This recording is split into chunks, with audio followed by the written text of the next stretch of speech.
हर हर महादेव। श्री शिवाय नमस्तुभ्यम।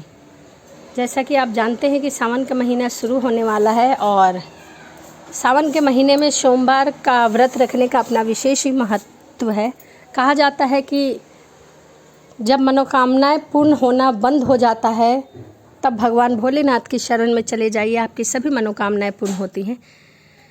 तो चलिए इसी के साथ हम बात करते हैं सावन के सोमवार की। और मैं आपके लिए सावन के सोमवार की व्रत की कथा लाई हूँ, जो सोमवार के दिन आप पढ़ सकते हैं, सुन सकते हैं या दूसरों को सुना सकते हैं। तो चलिए सुनते हैं सावन के सोमवार की व्रत की कथा। एक साहूकार था जो भगवान शिव का अनन्य भक्त था। उसके पास धन ध्यान की किसी भी चीज़ की कमी नहीं थी, लेकिन उसकी कोई संतान नहीं थी और वह इसी कामना को लेकर रोज़ शिवजी के मंदिर जाया करता था और दीपक जलाया करता था। इसके इस भक्ति भाव को देखकर एक दिन माता पार्वती जी ने शिवजी से कहा कि हे प्रभु, यह साहूकार आपका अनन्य भक्त है और प्रतिदिन आपके मंदिर आता है। इसका किसी बात का कष्ट है तो आप उसे अवश्य दूर करना चाहिए। शिवजी ने बोला, हे पार्वती, साहूकार के पास पुत्र नहीं है और यह अपने पुत्र के वियोग से ही दुखी रहता है। माता पार्वती कहती हैं कि हे ईश्वर, आप इस पर कृपा करें और इसे वरदान दें कि इसे पुत्र की प्राप्ति हो। तब भोलेनाथ ने कहा कि हे पार्वती, साहूकार के भाग्य में पुत्र का योग्य नहीं है। ऐसा में अगर इसे पुत्र प्राप्ति का वरदान भी दे देता हूँ तो इसका पुत्र केवल 12 वर्ष तक ही जीवित रहेगा। यह सुनने के बाद भी माता पार्वती ने कहा कि हे प्रभु, आपको इस साहूकार को पुत्र का वर अवश्य देना चाहिए, अन्यथा भक्त क्यों आपकी सेवा पूजा करेगा। माता ने बार बार कहने पर भगवान भोलेनाथ ने साहूकार को पुत्र का वरदान दिया, लेकिन यह भी कहा कि वह केवल 12 वर्ष तक ही जीवित रहेगा। साहूकार यह सारी बातें सुन रहा था, इसीलिए उसे न तो खुशी थी और न ही दुख था।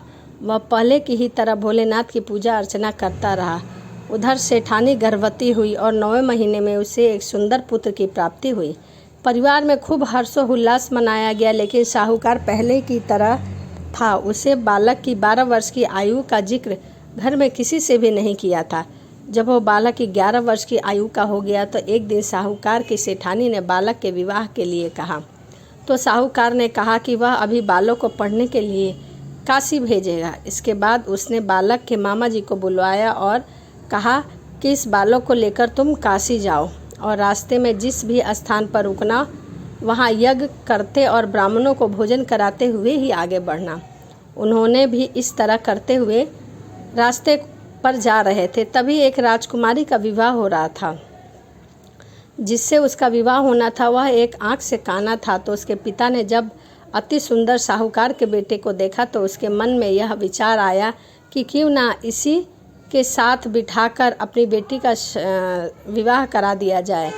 तो उन्हें मामा से सारी बात कही और उसके बदले में उन्हें अथाह धन देने को भी राजी कर दिया। इसके बाद साहूकार का बेटा विवाह की बेदी पर बैठ गया और जब विवाह कार्य संपन्न हो गया तो जाने से पहले राजकुमारी की चुनरी के पल्ले पर लिख दी कि तेरा विवाह तो मेरे साथ हुआ है, लेकिन जिस राजकुमार के साथ तुझे भेजा जाएगा वह एक आँख का काना होगा। इसके बाद वह अपने मामा के साथ काशी को चला गया। उधर जब राजकुमार ने अपनी चुनरी पर लिखा हुआ देखा तो उसने राजकुमार के साथ जाने से मना कर दिया। तभी राजकुमार ने अपनी पुत्री को बारात के साथ विदा किया। बारात वापस लौट गए। उधर मामा और भांजे काशी पहुंच गए। एक दिन जब मामा ने यज्ञ रखा था तभी भांजा बहुत देर तक बाहर नहीं आया। तो मामा ने अंदर जाकर देखा तो भांजे के प्राण निकल चुके थे। वह बहुत परेशान हुआ, लेकिन सोचा कि अभी रोटी पीटना मचाया तो ब्राह्मण चले जाएंगे और यज्ञ का कार्य अधूरा रह जाएगा। तब यज्ञ संपन्न हुआ तो मामा ने रोना पीटना शुरू कर दिया। उसी समय शिव और पार्वती वहीं से जा रहे थे। तो माता पार्वती ने शिव जी से पूछा कि हे प्रभु, यह कौन रो रहा है। तभी उन्हें पता चला कि यह तो भोलेनाथ के आशीर्वाद से जन्मा हुआ साहूकार का पुत्र है, जो कि अब मृत्युलोक में चला गया है। तभी माता पार्वती ने कहा कि हे स्वामी, इसे जीवित कर दे, अन्यथा रोते रोते इसके माता पिता के प्राण निकल जाएंगे। तभी भगवान भोले ने अपने कहा कि हे पार्वती, इसकी आयु बस इतनी है, सो यह भोग चुका है। लेकिन माँ के बार बार आग्रह करने पर भोलेनाथ ने उसे जीवित कर दिया। लड़का ओम नमः शिवाय करता हुआ उठ गया और मामा भांजा दोनों ने ईश्वर को धन्यवाद दिया और अपनी नगरी को लौट गए। रास्ते में वही नगर पड़ा जहाँ राजकुमारी का विवाह हुआ था और राजकुमारी ने उसे पहचान लिया। तब राजा ने राजकुमारी को साहूकार के बेटे के साथ बहुत सा धन धान्य से अपनी बेटी का विदा किया। उधर साहूकार और उसकी पत्नी छत पर बैठे थे। उन्हें यह प्रण कर रखा था कि यदि उसका पुत्र सकुशल लौट आएगा तो वह छतों से कूदकर अपने प्राणों को त्याग देगी। तभी लड़के ने मामा ने साहूकार के अपने बेटे और बहू का समाचार सुनाया, लेकिन वे नहीं माने। तो मामा ने शपथ पूर्वक कहा। तब तो दोनों को विश्वास हो गया और दोनों ने अपने बेटे बहू का स्वागत किया। उसी रात साहूकार के स्वप्न में शिवजी ने दर्शन दिया और कहा कि तुम्हारे पूजा से मैं प्रसन्न हुआ। इसी प्रकार से जो व्यक्ति इस कथा को पढ़ता है, दूसरे को सुनाता है, उसके समस्त दुख दूर हो जाएंगे और मनोवांछित फल की प्राप्ति होगी। तो यह कथा थी सावन के सोमवार की व्रत की।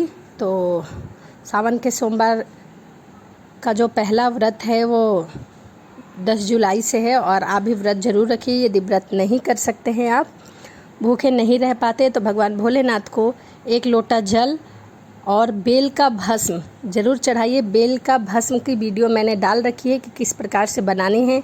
यदि आपने अभी तक नहीं देखा है तो डिस्क्रिप्शन में जाकर आप देख सकते हैं वीडियो को, और बेल का भस्म ज़रूर चढ़ाएं, इससे मनोवांछित फल की प्राप्ति होती है। और चलिए वीडियो को समाप्त करते हैं और मिलते हैं अगली वीडियो में। वीडियो आपको कैसी लगी कमेंट के माध्यम से ज़रूर बताइएगा। हर हर महादेव, जय श्री शंभू।